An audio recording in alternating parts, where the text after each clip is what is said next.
Hi everyone, Adrian from Audio Excellence Canada. Hope you're doing well.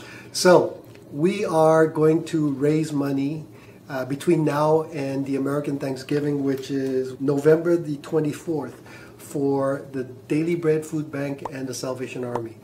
So for the first time ever in our history, we actually have merch. All right, so we'll only have three t-shirt options, all black. All the money goes to the charities, all of it, and we match it. Buy a t-shirt, feed a family, and get an opportunity to win the new Magnepan LRS Plus. If you buy 3 t-shirts or more, you automatically get entered into the promotion. It's for a great cause. Please donate and help. Yes. Bye. Hi everyone, Adrian from Audio Excellence Canada. Hope you're doing well.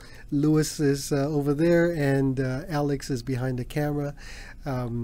Philip, as usual, is late, so we'll start without him, and as he comes in, we'll get him to join us.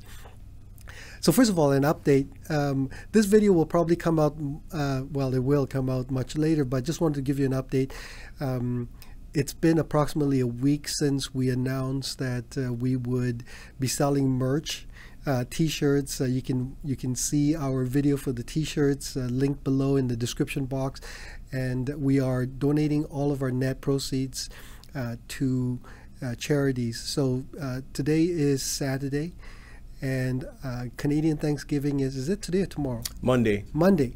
So I've already donated. We've raised $1,300 some odd dollars for the Daily Bread Food Bank in 1 week. So that's tremendous. Thank you very much for your support. And for the rest of you who haven't, if you'd like to, please go ahead, click on the link, and choose whichever t-shirts you'd like to buy. If you buy 3, you get a chance to win a pair of the Magnepan LRS Plus.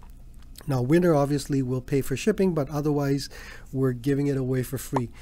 So please support this very good cause. The next donation that we will make, I've been thinking about it. Originally I was thinking we donated to the Salvation Army, but because of what's happened in Florida, we're going to donate to the Red Cross that will be helping specifically for the folks in Florida. So please be generous, buy the t-shirts. I'm not asking you to give us money. You'll get the t-shirts, and at the same time you'll be doing a good thing for your fellow human beings. All right, enough public service announcement. Today we're going to review the Wilson audio TuneTots. Now, the speaker's been out for 3 years maybe, and we've been quite successful with them. It's just that we never got around to doing a review of them. We didn't even do our famous, very high in demand unboxing series of video.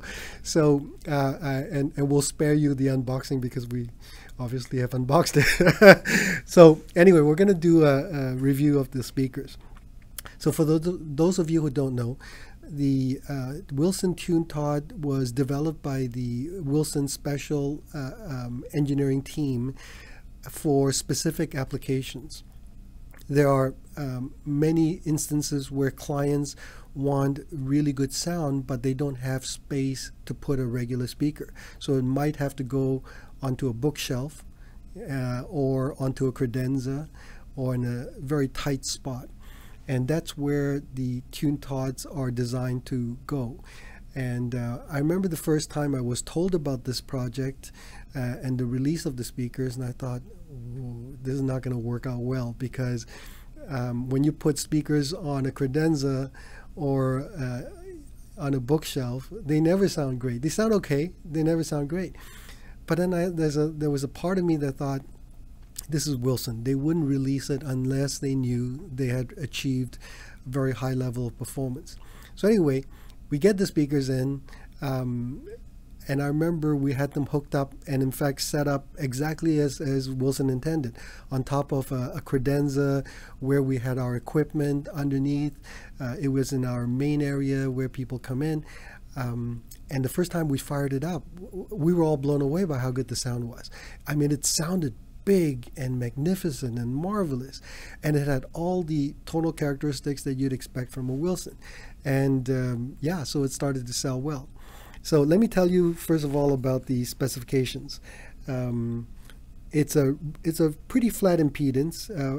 Lowest impedance is 6.61 ohms, and it's an 8 ohm nominal impedance. 86 dB sensitivity, so it's not high sensitivity. So you will need at least, I think the factory recommends 25 watts, good power.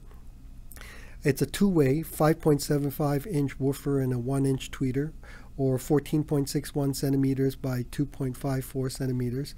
The drivers are derived from the Alex V and the Sabrina X. So the Sabrina, the mid-range woofer is from the Sabrina, and the tweeter is a derivation of what's used in the Alex V. The specifications of the cabinet: 14.83 inches high, 8.51 inches wide, and 10.19 inches deep, or 37.67 centimeters high, 221.87 centimeters wide, and 25.83 centimeters deep. So it's a reasonably small speaker.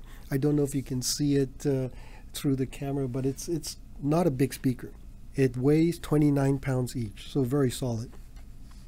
The stands, optional stands, are 25 inches high. 25 inches high, 11.125 inches wide, 12.5 inches deep, or 63.45 centimeters high, 28.26 centimeters wide, and 31.75 centimeters deep, and they're 70 pounds. The cost of the speakers is $9,900 US. Optional stands are $2,800.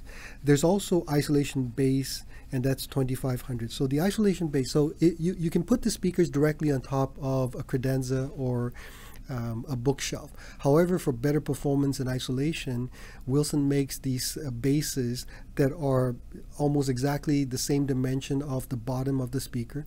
You put the spikes underneath the speaker, and then the spikes go into these slots, which are on top of the isolation base.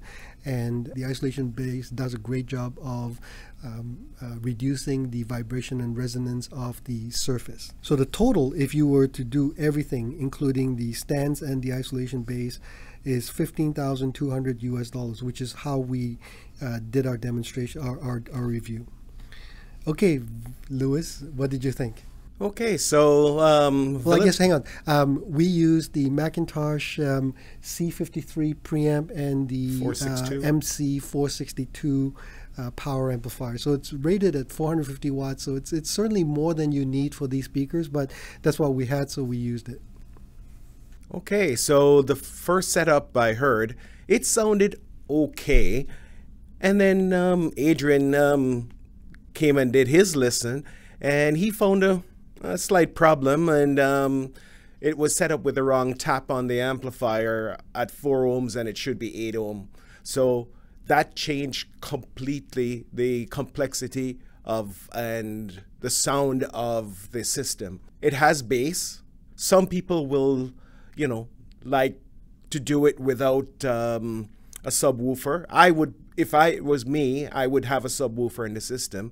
It doesn't go that low that you would negate a subwoofer. I would prefer it with a sub. It's very fast, and as you know, it's very efficient at 8 ohms. Sensitivity is there as well.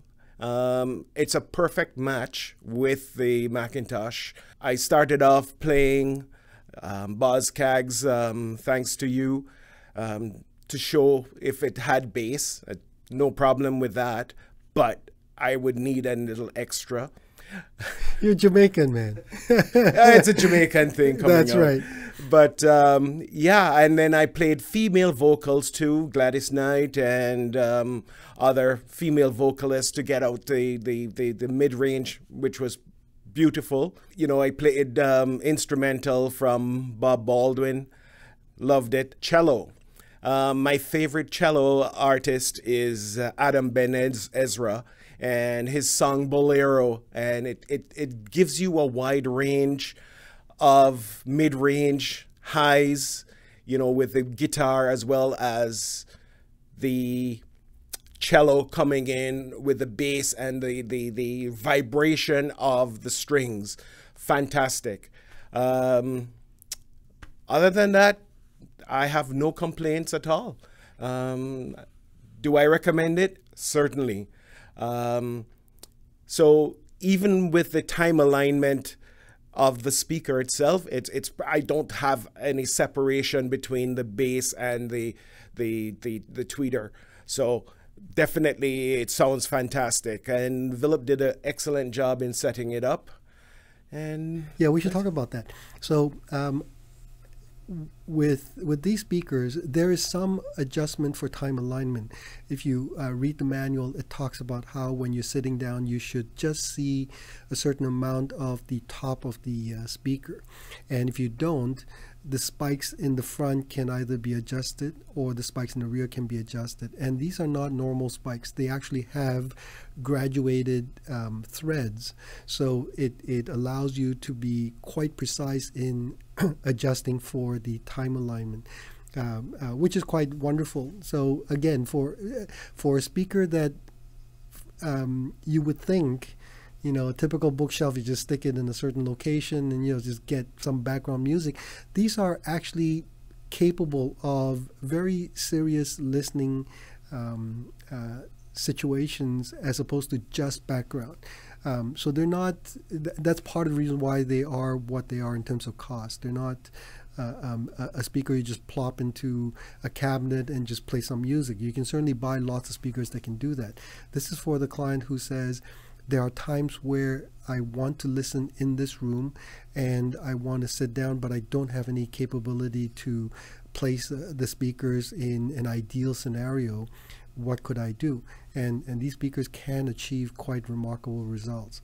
So building on what Louis was saying, so I started listening yesterday afternoon before I left for my final appointment, and I realized that I was turning up the volume quite a bit, and the dynamics were not what I remember them to be. Not all that long ago, we had installed the exact same pair, different color, but exact same specifications, the speakers on the isolation base, on the stands, for a client in a very small room. And this is a client who previously had these big Wilson speakers, but he had to downsize. So we went with the TuneTots because he did not want to give up any of the Wilson characteristics, the transparency, the dynamic nuances, and so on. But he realized he didn't have any space for large speakers. So we went and installed these. And after we were finished, I was blown away by how magnificent and how large they sounded. So then when we played it yesterday, yeah, a lot of that was still there. It's just that I found myself really pushing it, and I was enjoying it. It's just that I realized that on the meter, every so often I was hitting 450 watts, which was, I thought, that's unusual. So then I decided to check the setup, and I realized that the speaker wires have been connected to the 4-ohm tap instead of the 8-ohm tap. So I double-checked the specifications, and sure enough, it's 8 ohms. So I switched over to the 8 ohms, and suddenly everything came to life. So two things to note. A normal solid-state amp, you don't have to do any adjustments. But with a Macintosh, you have that capability, you have that option, which means that you can really fine-tune the sound that you're getting. So if you've got a Macintosh amplifier with various output tabs, and you've got a sound that you're pretty happy with, but you'd like to experiment, move it to a different tab and see if you like the sound better. You might be surprised. So that's one. And if you have tube amps, oftentimes tube amps have different output tabs as well. Try the different output tabs with your system and see if you prefer the sound. So anyway, as soon as I did that, wow, everything just came to life. It was very dynamic. In fact, let me just quote this section. So I was doing some research this morning to get you all the dimensions and so on, and I realized that on the website, Wilson had talked about some of the criteria. And this is what they say. It is a modern technical tour de force designed to offer the timbral beauty, dynamic nuance, soundstage resolution, and transparency, all the hallmarks of Wilson loudspeakers design culture, but do so in environments which are hostile to all those qualities. So in a nutshell, this paragraph sums up what these speakers are capable of in tough environments, and that's what I discovered much of yesterday and 4 hours this morning. I went through a lot of music because I was enjoying it so much. It's too bad Philip's not here because we could see what he says. But when I was first told about these speakers, the first thing that popped in my mind was the TuneTot seems to be a reimagining of the original Watt, the W-A-T-T, which of course today is the upper portion of the Sasha DAW. Back then, the first iteration was just called the Watt, Wilson Audio Tiny Tot. And it was really designed for David Wilson to bring it to a location where he was doing his recordings so he could hear what his microphones were picking up. And because it was designed to be that as a monitor, the speakers were in many ways quite ruthless. So on the one hand, if you played really good recordings, they would entrance you. They would blow you away with what they were picking up. The sound staging, the speed, the clarity, the transparency was amazing. But then if you played regular recordings, it could be pretty brutal. With the TuneTots, I don't find them brutal at all. They have this beauty. In fact, I kept writing smooth, so smooth. You could have all the dynamics and nuances and so on, and yet it always retained its composure unless you really pushed it hard. But even when you did, the highs never sounded bright or strident, and I'm particularly sensitive to that. So this is a far improvement over the original Watts, and in fact, many of the generations after. The transparency that I heard, to give you an idea, one of my test tracks is the Mining for Gold by Cowboy Junkies, recorded at Trinity Church, downtown Toronto. And as soon as the mic is turned on and the recording starts, you can hear the noise in the church, the ambience, the hall noise, and so on. We recently, I won't mention the name of the speaker, but we recently had in a pair of speakers that we were supposed to sell for a client. And for fun, the three of us decided to hook up this particular speaker. And I remember listening to it on my own. And then I came on and talked to Philip. I said, I'm really disappointed. I think the speakers are broken. There's no resolution whatsoever. It's warm, but that's about it. There's no resolution. And Philip looked at me and he said, that's exactly what I heard. It's like very low resolution. There's not. And so I was telling him about the cut that I was using, the Trinity sessions. With the TuneTots, you easily hear everything. It's remarkable. And then the soundstage is very big. It has volume. It has height. It has depth. It has air. It's as if you're listening to a regular Wilson, but it's coming out of these tiny speakers. You never get a sense of little munchkins singing for you. You get a big sound. It's just that they're coming from these tiny little two-way speakers. And then I played Yo-Yo Ma. This particular album is Yo-Yo Ma plays Ennio Morricone, and the cut was The Mission. So of course Yo-Yo Ma plays cello, and the tone of the cello is so beautiful. And again, this goes to the point that Wilson said earlier in the paragraph. The timbral balance is absolutely gorgeous. It's just absolutely beautiful. Dynamic gradients. I played a bunch of electronica just to check out. I played Dead Mouse. I played Yellow. And the dynamics of the track were fascinating. The gradients, the micro and macro dynamics were fascinating to hear. It was very involving. One cut that I would recommend for all of you if you don't know it, Megan O'Neill, Time in a Bottle. If you listen to the intro, it's a piano, and the piano sounds a bit muffled, almost as if it's the lid was closed. But even more than that, it sounded like as if the dampers were on, but they're not. You can hear the piano notes. It's just that it was somehow recorded that it sounded enclosed.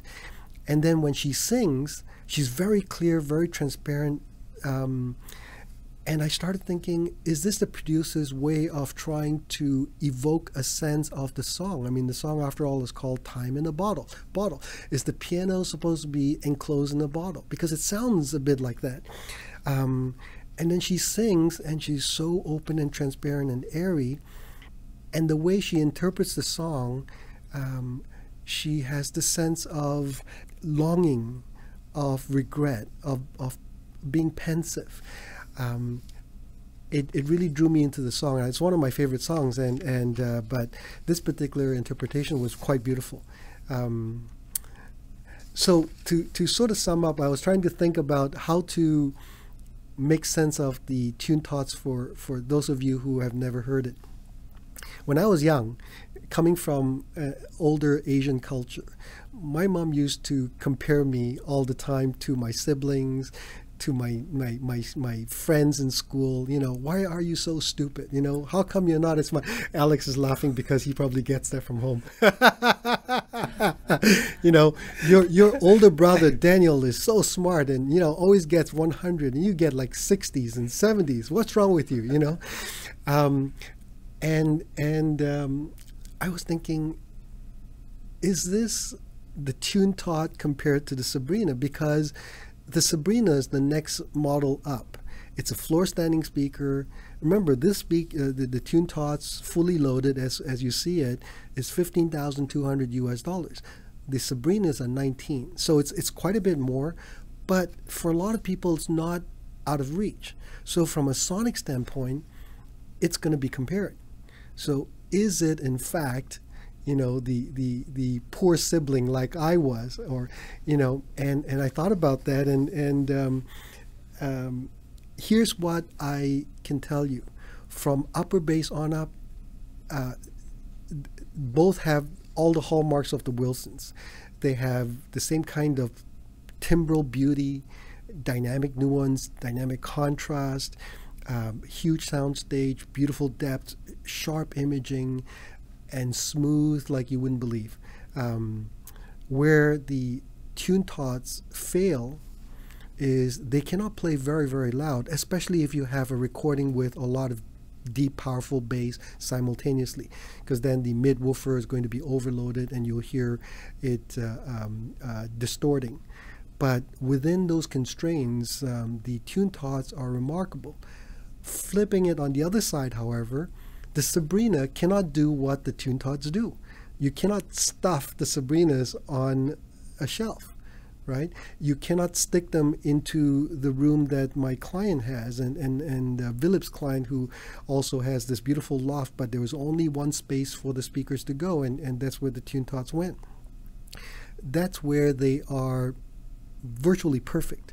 If you are looking for the highest possible performance out of a small speaker for those kinds of applications, I can't think of a better speaker that can do that, because every other bookshelf, and Louis, I don't know what your thoughts are, but we certainly sell quite a few bookshelves. When you play bookshelves on speakers on bookshelves, they sound exactly like that. Yeah. Compromised speakers, they sound small, they sound colored, they don't have this big open sound stage, and they certainly can't image very sharply. So ironically enough, a typical bookshelf speaker, for it to sound good, you have to put them on a stand, pull them out of a wall, and then they'll sound great. But then even when you do that, the sound stage is still a reasonably small facsimile.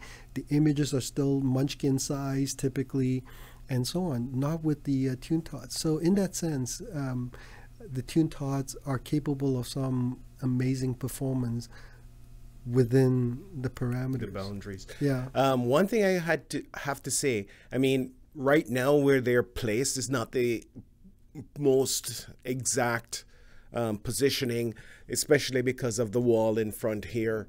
It will block some of the soundstage, but central image was fantastic. Even with a wide soundstage, even with that wall, it still had a wide soundstage and depth.